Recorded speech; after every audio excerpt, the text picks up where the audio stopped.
Nation News, Delaware Valley's leading news program, with meteorologist Adam Joseph, Deuces Rogers, Shari Williams, and Brian Taff.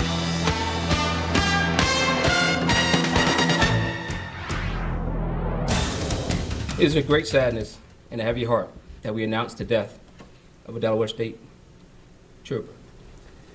That the emotional announcement from Colonel Nathaniel McQueen today, hours after the fatal shooting that set off a frantic manhunt, put schools on lockdown, and prompted a volley of gunfire between officers and the suspect. Now at this hour, that gunman is still holed up as police say they have him surrounded. It is Wednesday night, and the big story on Action News is developing right now, the ongoing effort to get an alleged cop killer into police custody. It all began in a Wawa parking lot in Bear shortly after noon today, and the ordeal is still unfolding at this hour. Now, police say the slain trooper, who was just identified as Corporal Stephen Ballard, spotted what he deemed a suspicious vehicle at the Wawa on Pulaski Highway.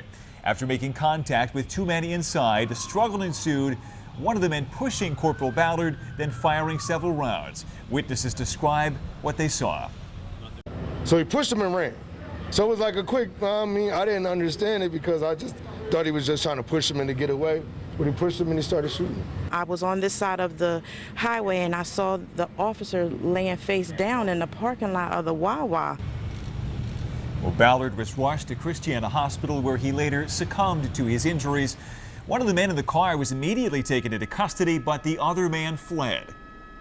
Police quickly traced him to a home in Middletown, and that is where the man has been barricading himself since, at times firing at police. Nearby residents are being told to stay inside their homes. Of course, we've got live team coverage tonight. Action News reporter Christy Aletto live in Bear, Delaware, where she's learning more about Corporal Ballard, his life and his career. But we begin tonight with Action News reporter Annie McCormick, and she's live in Middletown, where that standoff is still underway. Annie, what's the latest? And Shari, police are still blocking off this portion of Brick Mill Road. They're not allowing neighbors to go back inside and are not letting those neighbors that are locked down in their homes leave either. Late this afternoon, they brought in floodlights because they knew that this would go into the night. Just before 8:30, authorities detonated an explosive to breach the front door. But in the latest update, police say that they have not entered the home and negotiators are still trying to work with the suspect to get him to surrender. Worry about the boys because they're so little, and she's really good at protecting them. So hopefully, soon. The Capriati separated from their two young boys and nanny as this standoff for the alleged killer of a Delaware State trooper goes into the night. It all began here just after 2 this afternoon when multiple law enforcement agencies surrounded the suspect's home in the 500 block of Michaels Drive in the Brick Mill Farm development. Police say the suspect, inside, alone and armed, fired at police after they surrounded his home following the fatal shooting. Neighbors heard dozens of shots. 3 cop cars, their lights are on, floored it, ran right in past us. And 5 minutes later, my mom called me, said there were shots going off in the neighborhood. Some neighbors were able to evacuate. Others prevented from returning home while their loved ones remain inside on lockdown, told by police it's too dangerous to leave. Alana Gorecki's 13-year-old daughter home alone before running to a neighbor's house. She was very, very scared, especially when we told her you have to go down to the basement. The local school district put schools on lockdown, including Brick Hill Elementary. This woman was on a field trip with her niece. Their bus diverted until the lockdown was lifted. Brick Mill did a very good job in not letting the kids know on the field trip what was going on, but they did let us parents know that what had happened. Residents are familiar with the people who live inside the home where authorities continue to try and coax the suspect out, saying they never expected something like this to happen here. I would say we've lived there for a year and change now, and maybe I've seen them twice. No closes, Bob. Thank you, though. And police have not released the name of the suspect. They do say that that is the home that he lives in, and he lives there with a relative. However, all day, they say that he has been inside there alone. For now, reporting live in Middletown, Delaware, Annie McCormick for Action News at 10 on PHL 17. Brian, back to you. Still very much an active scene, Annie. Thank you so much. Christy Aletto has gathered more information on the trooper who was killed, as mentioned, just identified as Stephen Ballard. She is live in Bear, where that trooper was assigned. Christy.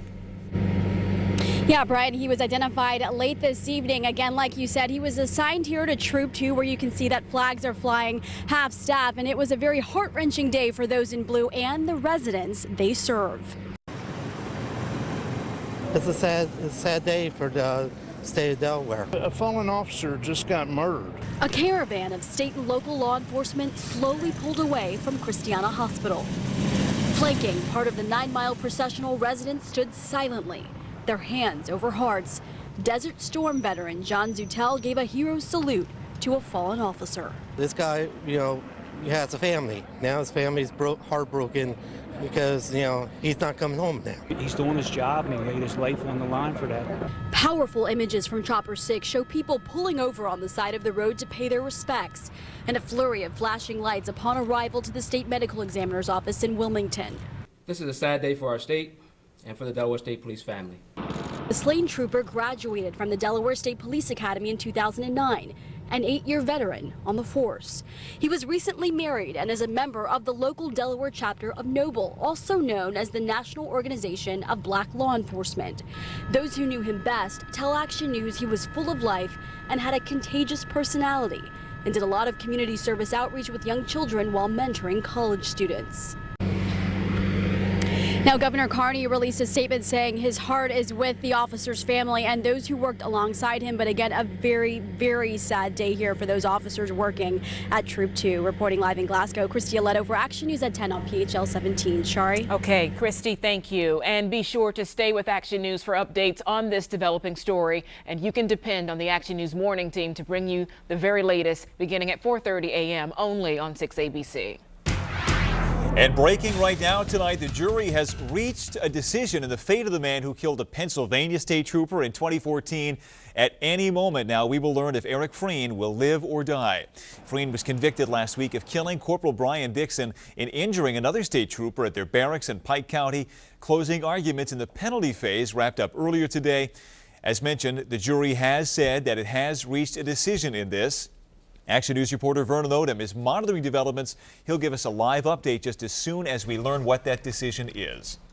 To AccuWeather now, and the past few days have just been downright gloomy and sunless. But in a matter of hours, we are in for a true taste of summer, and it will stretch into the weekend. Meteorologist Adam Joseph here now with the sunny, warm weather details. Hi, Adam. Yeah, as we get into the afternoon hours tomorrow, that sunshine back in full force. And as we take a look at satellite and radar here locally, we had all the cloud cover kind of locked in today, even some drizzle early this morning. What you're noticing is the void in clouds as we get into the last few frames in the last couple of hours. But that's the clouds above. We are going to develop some fog overnight tonight, and that brings the low clouds back in, even though we're starting to see them break apart. 65 in Philadelphia today, so that's pretty close to average, but you can see the summer heat is building to our south and west. 82 Cincinnati today, 81 in Raleigh, 80 in Atlanta, so it's a matter of time to break into that sun and also to move up those temperatures. So for the rest of tonight, 54 at Allentown, 57 in Philadelphia, 55 tomorrow morning in Dover. Again, a lot of clouds and that late fog developing. Future tracker showing at 9 o'clock tomorrow morning. Again, you still see the clouds overtaking the region. So if you wake up and it's a few hours going into the day, you're saying, where's the sun? We got to wait really to the late morning and the afternoon as we start to break apart that low-lying cloud cover and those temperatures spike. In fact, we'll talk about summer air arriving, even turning slightly humid with some spotty thunderstorms, or the timing of those storms and showers coming up in that full AccuWeather forecast. Brian? All right, Adam, thank you so much. The stage has been set. Hundreds of thousands of people are set to pack the Parkway starting tomorrow for the 2017 NFL Draft. The free event is being called the largest fan experience ever produced by the National Football League. Action News reporter Dan Cuellar live on that very Parkway tonight with more on the final touches being put on as we speak. Hey, Dan. Hey, Brian, they are working around the clock here as we go into the final countdown of the opening of the NFL Draft. And the excitement is building, as you're about to see. Yes, with the spotlights now on the city of Philadelphia, an army of workers were out in force tonight, putting the finishing touches on what has become the NFL on display here on the Parkway. The metal detectors were up and running, the fencing going up all around the secure area, and fans were already pouring in from all over the place. These folks are from Corpus Christi, Texas. Excitement. This wasn't like planned. We just came here on vacation. We found out this was going to be here, so we're Dallas fans, so we're here and we're ready for tomorrow. I've only worn my San Antonio Spurs. I haven't worn my Cowboys gear yet, so I'm looking forward to see how everyone... Be careful with that. That's what I've been told, but the cheesesteaks are delicious. Of course, the actual draft will be the big draw, but with over 200,000 people expected, only so many will be able to sit in the theater. Not to worry. We also have many other TVs that are set up that they can watch the draft from any given angle if they weren't lucky enough to be one of the people that get to actually sit at the theater. Of course, there will be so many things to do if you plan on coming out. There's the Hall of Fame Museum, which will have the Hall of Fame Ring of Excellence, along with all the Super Bowl rings on display. And at the NFL shop, the Mannequin Army, featuring all 32 of the NFL teams, will likely be a popular spot for selfies. It's totally free to the public, so everyone can come out. It's supposed to be a really nice evening. And already tonight, people were trying to get a sneak peek. We were hoping to see something tonight, but they got it so blocked off you can't see anything. So we were hoping to get a couple glimpses. Set up the stage. It's probably nothing compared to what it'll be, like tomorrow. All in all, football fans are excited about the draft coming to Philadelphia. It's going to be huge. There you go. There you go. Here we go. And it's been a massive job to bring this huge event to life here in Center City. And tonight, it's all systems go. Live here on the Parkway, Dan Cuellar, Action News at 10 on PHL 17. Brian. Hi, Dan. You nailed that. It's going to be huge. Thank you, my friend. Action News will have complete coverage of the NFL Draft. All the action officially gets underway tomorrow. We've got live reports from Aikens Oval, the Parkway, and high above the street in our studio at the Embassy Suites. Well, last night we told you about the theft of a special wheelchair belonging to a young boy with cerebral palsy. That person living in the West Oakland section of Philadelphia. Well, tonight, a follow-up, the story of compassion and generosity. The chair has not been found or returned, but Action News viewers have taken action. Sarah Bloomquist has the story. It's a happy day here at the Proud household in West Oak Lane. A new wheelchair for 10-year-old Robert is on the way. Like, it's just been amazing. And at this point, I think I'm past the fact that the old chair was stolen. It was just the fact now it's overwhelming at how the city has reached out to just help me help my son. Yesterday, we reported that Robert's custom wheelchair was stolen from right out in front of the family's home in the 7000 block of Forest Avenue. Robert suffers from cerebral palsy and can't get anywhere without it. Within minutes of our story airing, offers to help started pouring into Action News. I went into this whole thing with talking about it in hopes that maybe I'll get his chair back. Never did I think in a million years that people would start reaching out to me and helping me in the way that they are right now. This morning, a young woman who wishes to remain anonymous called Mr. Wheelchair, a shop on Frankfurt Avenue in Holmesburg. She told Mike Sierra, a wheelchair technician, that she wanted to provide Robert with a new custom wheelchair and cost was not a factor. She don't care about the expense. She cares about the child. So her and I are going to build a nice wheelchair for the young child and make him comfortable again. Immediately, the anonymous donor and Mike went to the Prouds' home to give them the good news and get Robert fitted for the new wheelchair. One just like this that retails for about $5,000. And there have been even more donations for which this family will forever be grateful. It's going to be given to Robert. It's going to be used for him to maybe take him on vacation this summer, to do whatever needs to be done for him. Police have been investigating. They believe so-called scrappers took Robert's wheelchair, believing it had been set out as trash. In any event, the new wheelchair is expected to arrive here by Friday. In West Oak Lane, I'm Sarah Bloomquist, Action News at 10 on PHL 17.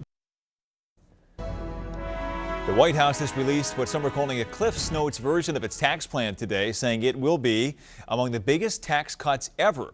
The plan presented in a one-page outline today. It proposes reductions in income tax rates from 7 brackets to 3 brackets. It also calls for the elimination of most itemized deductions, but keeps deductions on mortgage interest and charitable donations. No word just yet on how the plan could affect the president's companies or his own personal taxes.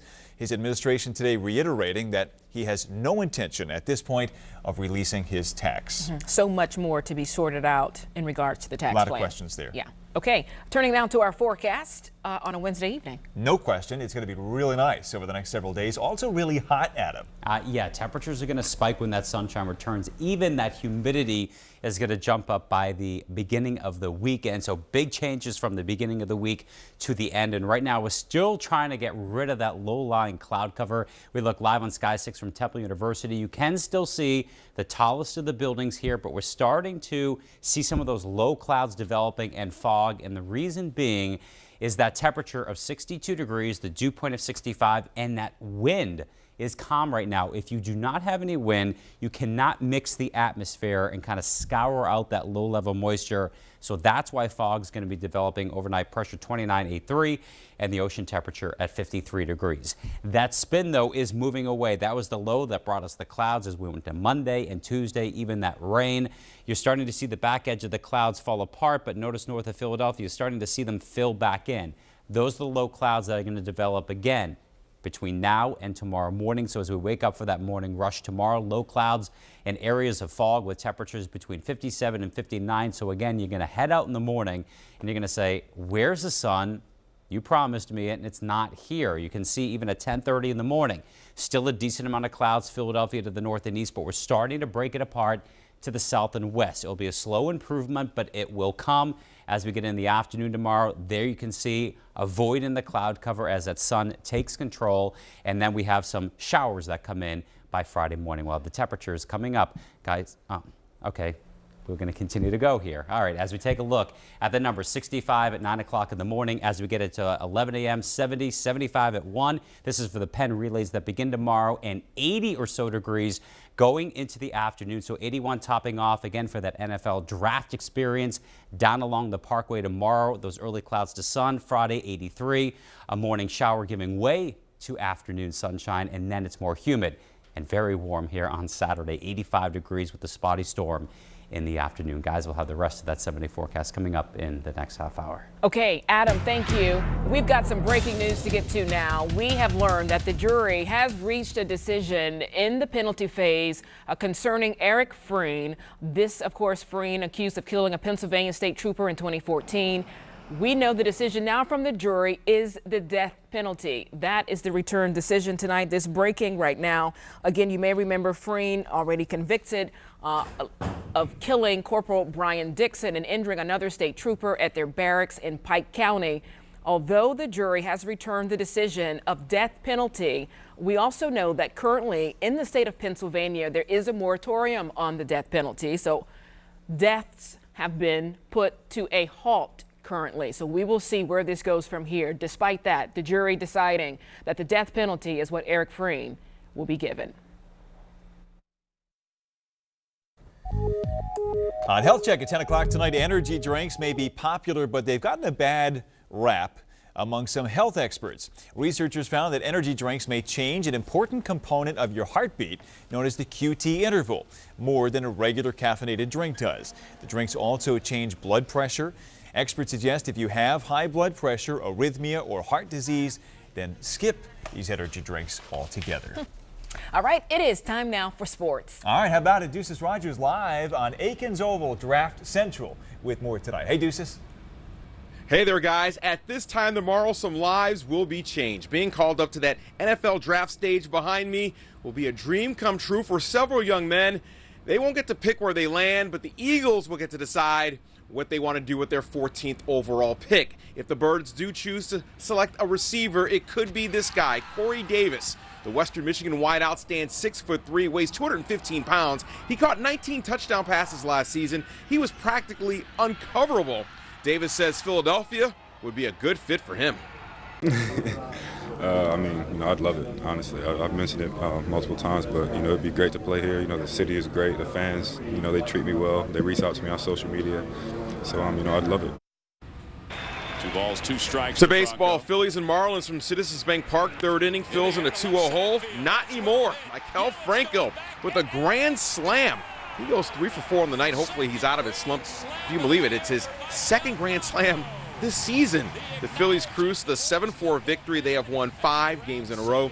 Same 2 teams coming up tomorrow night with Jeremy Hellickson on the mound. Ahead next half hour, the experts from ESPN lay out what the Eagles should do tomorrow night. Stick around, more news right after the break. Coming up on Action News, one day before the big NFL draft, prospects visited some very special fans. Plus, a man made a rather big mistake in an Ohio traffic court that could send him to jail. We've got the full story. Plus, Uber has revealed their plan to curb bad behavior by passengers. Those stories and much more, including the breaking news we're following, when Action News comes back. Action News at 10:30 on VHL 17 continues with Deuces Rogers, meteorologist Adam Joseph, Shari Williams, and Brian Taff. Hello again. We want to get back to the big story that we're following tonight on Action News at 10. We are following developing news from Middletown, Delaware, where a police standoff is now stretching into its 8th hour. SWAT teams are surrounding a home there where a suspect who police say shot and killed a state trooper is now barricaded inside. Now, late tonight, police did use an explosive to blow the suspect's front door off, but they still have not taken him into custody. Neighbors are still not allowed back into their homes in that neighborhood. Now, this all started when a Delaware state trooper was shot and killed at a Wawa in Bear. That trooper has been identified tonight as Corporal Stephen Ballard. He was killed when he tried to question 2 suspicious men inside a vehicle in the parking lot. Well, one opened fire, killing the trooper. Again, he's been identified as 32-year-old Stephen Ballard. He was an 8-year veteran of the department and had been married just over a year. Now to breaking news here tonight, as a jury has just delivered a decision in the fate of Eric Frein, the convicted cop killer in Pennsylvania. Moments ago, the jury deciding that Frein will die for his crime. Frein was convicted last week for the capital murder of Corporal Brian Dixon in an ambush-style killing at the State Police Barracks in the Poconos. The jury took just tonight to deliberate and reach this decision. Frein was facing either life in prison without the chance of parole or death. The jury tonight deciding, again, Frein will die for this crime. In the meantime, the jury in the trial of a South Jersey father accused of murdering his toddler heard more about his relationship with his teenage girlfriend today. The jury watched a 2015 video of police telling David Criado Jr. that his 3-year-old son Brendan had been found dead. After sobbing and repeatedly yelling no, the 23-year-old went on to explain that his then-girlfriend had given him an ultimatum, saying she would leave him if he continued to see his young son. Criado maintains his innocence. Bill Cosby's youngest daughter is defending her father tonight in advance of his upcoming sexual assault trial. Evan Cosby has published an opinion piece saying her dad, quote, loves and respects women. She does acknowledge that he cheated on her mother in the past, but says the couple had worked through his infidelity. Cosby is accused of drugging and molesting former Temple University employee Andrea Constand at his Montgomery County home back in 2004. Jury selection is set for next month.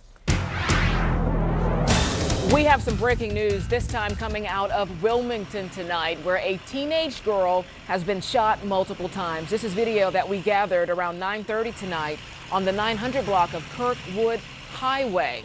Now, police say this teenager is 17 years old, a young girl who was hit several times in the chest. She was rushed to Christiana Hospital, said to have critical injuries. No word yet on what led up to the shooting. Police are still investigating, and so far, no word of any arrests. We'll keep an eye on this developing story as well.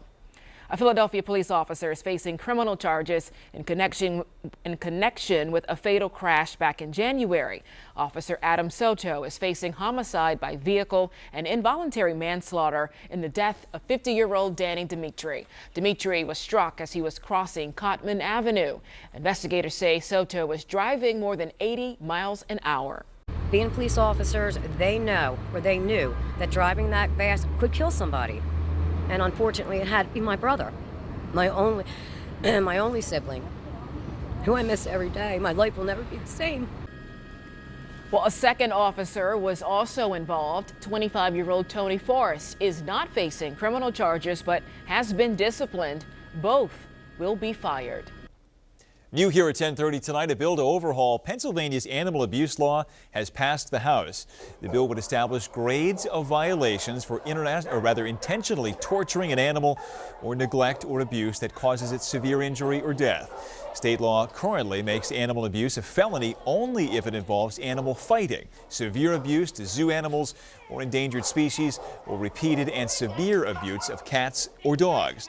That bill will now make its way to the state Senate.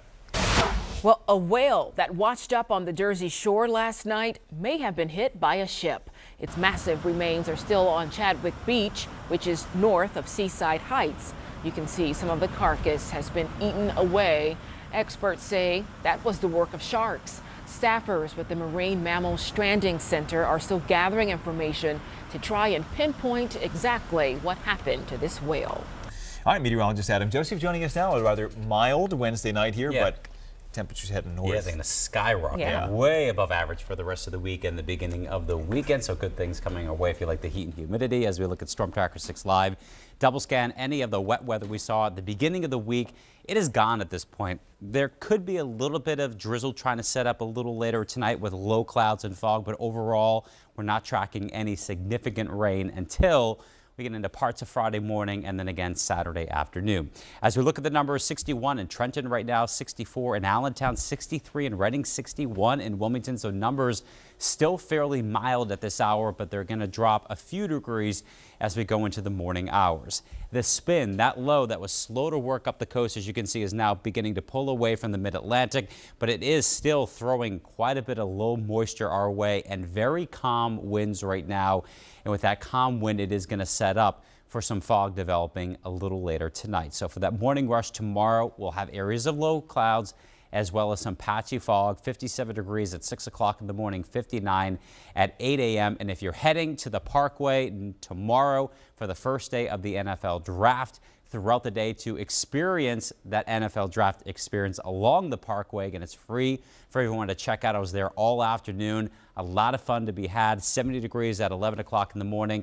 The gates will open at noon. 2 o'clock, 78 degrees, 81 at 5 o'clock. And when the actual draft begins and is underway in the evening hours, 74 at 8 o'clock. And at 11 o'clock, 68 degrees. And again, it stays dry. Penn relays also kick off tomorrow, 81 in the afternoon. Early clouds giving way to sunshine on Friday. Pretty warm at 83 degrees. Morning showers, then sun returns. And then on Saturday, warm, partly sunny. And again, we'll have to watch for a pop-up storm in the afternoon. In fact, Future Tracker, that first round of showers Friday morning, this is around 6 o'clock in the morning. And that window would be anywhere between 2 and about 7 o'clock on Friday morning. Then the sun returns Friday afternoon, and the next round comes with another front on Saturday afternoon. This is 2:30, and there you can see some showers. Even a thunderstorm could cook up, especially with that humidity spiking over the weekend. So the setup as we get into the day tomorrow, low pressure moves away. We're between systems of 81. There's the front for Friday morning with that round of showers. Then behind it, most of the day Friday dry at 83 degrees, and then we'll watch this system again for the beginning of the weekend. The exclusive AccuWeather 7-day forecast, 81 tomorrow with that sun returning slowly, but it will happen. And then on Friday, morning showers give way to sun for most of the day, 83, slightly humid on Saturday, 85 degrees. Watch from pop-ups in the afternoon. And then a cooler wind sets in, a lot of clouds Sunday, 72 with some sun. And then another system rolling through on Monday with some afternoon showers and thunderstorms, but fairly a dry day at 82. And then we settle things down here. Looking pretty good. Tuesday into Wednesday, low 70s with sun and clouds. That's where we should be, right? We should be a little lower than that, actually, but okay, we'll take low 70s over mid to upper 80s. All right. At least at this point. Thank you. Yeah. Thanks, Adam. All right. Well, while many Eagles fans are focused on the draft, safety Malcolm Jenkins spent his evening focused on fashion. Jenkins held a sneak peek tonight inside his new clothing store, Damari Seville. Jenkins is a partner in the fashion venture, which will specialize in custom designed men's suits. Well, I was invited to the specialty store on Walnut Street in Center City to check out the threads. Jenkins says the store is set to open in June. There were powerful words and a powerful story tonight at the Home Circle Civic Association in Northeast Philadelphia from a woman who was liberated from a Nazi concentration camp on this day 72 years ago. Itka Zygmuntowicz shared her story of being forced into a ghetto in Poland in 1942, then to Auschwitz, where she was separated from her parents and siblings. She never saw them again. Itka has authored several books about her incredible life. Wow, what a story. No doubt about that. A story to hear from her firsthand. Yeah, firsthand. Still ahead on Action News at 10, the stage is set for the NFL draft, but over a dozen draft prospects took time to put a smile on the faces of some of their smallest fans. Plus, an Ohio woman was abducted and trapped in a pit in her neighbor's backyard. We've got the new details on this tonight. And what started out as a small fine turned into a felony for one man. We'll tell you what he dropped in a courtroom that sent him straight to jail.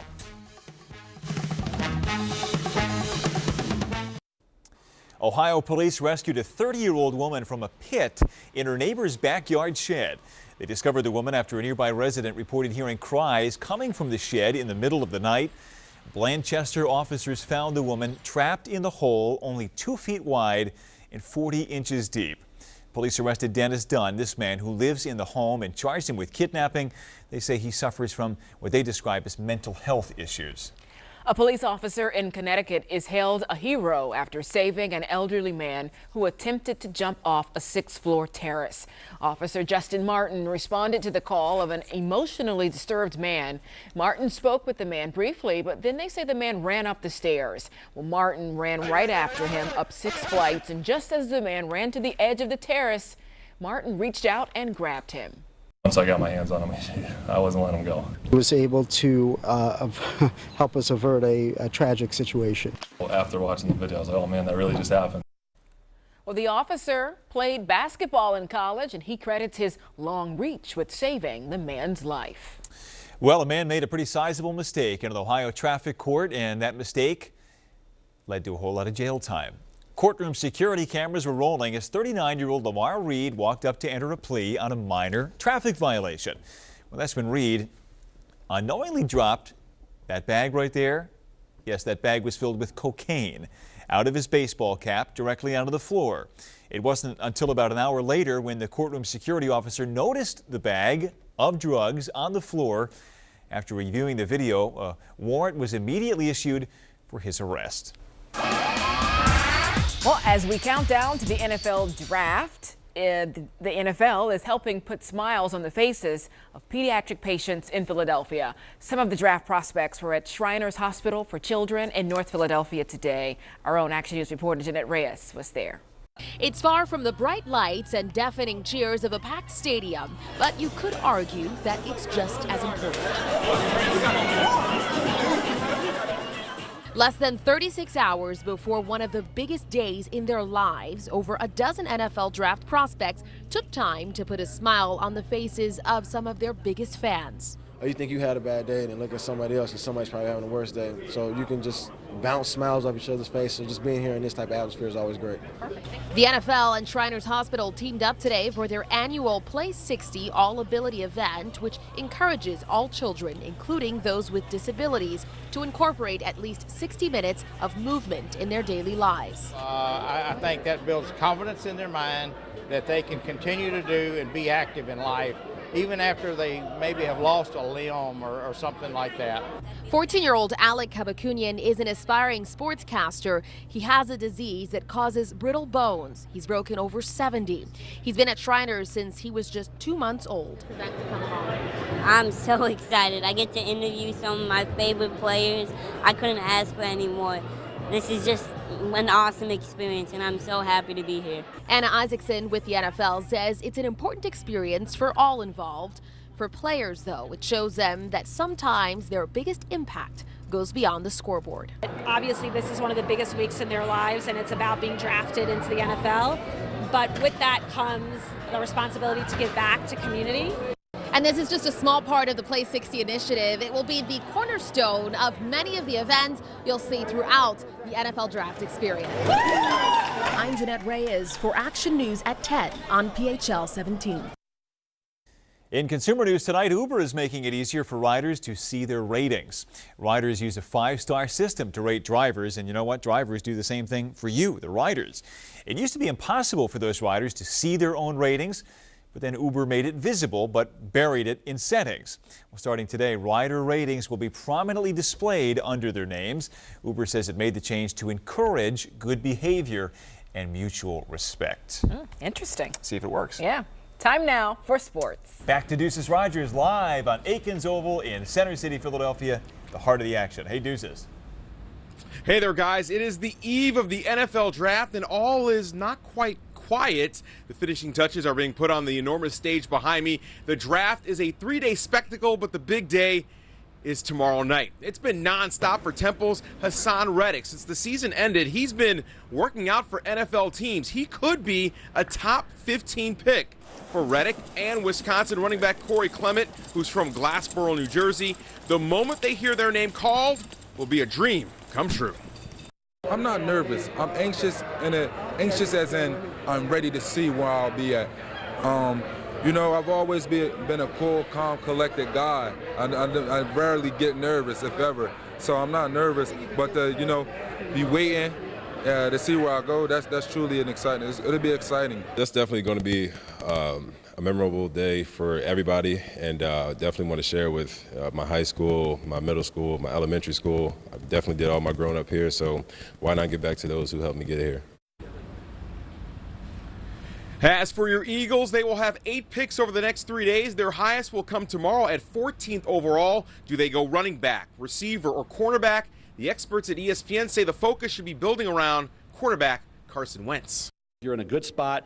You're building around a quarterback is the way to go. If you don't have the quarterback, you're spinning your wheels in this league.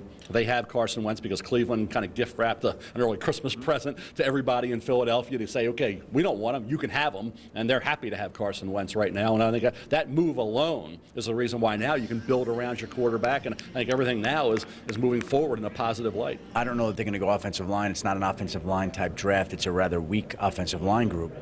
But again, protecting that quarterback is the most important thing that this team can do going forward.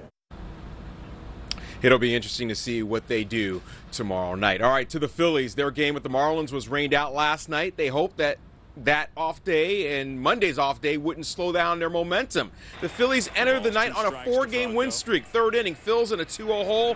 Not anymore. Maikel Franco with a grand slam, his second slam of the season. Franco goes 3 for 4 on the night. Hopefully, he's out of his slump. All right, let's go ahead now to the 8th inning. Michael Saunders, his first homer in a Phillies uniform is a sight to behold. Wow, upper deck. A 2-run blast. The Phillies win 7-4. That's now 5 victories in a row. We started off real slow last year, and we started off slow this year. Our offense sputtered both years. However, this year, it's good to see the guys, you know, have the fight in them to not worry about it and just keep moving forward. Same 2 teams coming up again tomorrow night. Once again, it's the eve of the NFL draft. Cannot wait. Back to you guys in the studio. All right, lot to look forward to, Deuces. Thank you, and we'll see you down there tomorrow. Oscar-winning director Jonathan Demme has died. Demme's publicist says he passed away this morning at his Manhattan apartment surrounded by his wife and 3 children. His works include the movie Philadelphia and The Silence of the Lambs. He died from complications from esophageal cancer. There will be a private family funeral. Demme was 73. The stakes were high in this heated competition in Fort Washington tonight. 11 local high school students faced off in a quiz show modeled on Jeopardy! But there was only one tough topic, and here it was: financial literacy. Ooh, the competition was sponsored by TrueMark Financial. Students were tested on their knowledge of personal finance. The winner, Miranda Minkin of Plymouth Whitemarsh High School, received a $5,000 scholarship. And will no doubt invest it wisely. Let's hope so. It's the smart financial brain she is. All right, how about that soaring temperatures tomorrow? Yeah, once that sunshine returns, those temps are going to spike here. It may take a little time in the morning, so don't fret if you wake up tomorrow morning and it's really cloudy and it's also foggy, because it will eventually turn sunny tomorrow, and temperatures jumping 13 degrees above average. 77 in Allentown, 78 Lancaster, 81 in Philadelphia, and upper 70s for Wilmington and Millville. The coolest spot right along the shore with a bit of a sea breeze. Temperatures in the mid 60s there. So whether you're at the Penn Relays or the NFL Draft Experience, you know, down along the Parkway, a really nice day turning out tomorrow. Okay. Sounds good. Thanks, Adam. And thank you for joining us tonight for Action News at 10. Modern Family is next, followed by Friends. Now for Shari Williams, Adam Joseph, Deuces Rogers, the entire Action News team, I'm Brian Taff. Have a great night. Great day tomorrow. We'll see you right back here, 10 o'clock tomorrow night.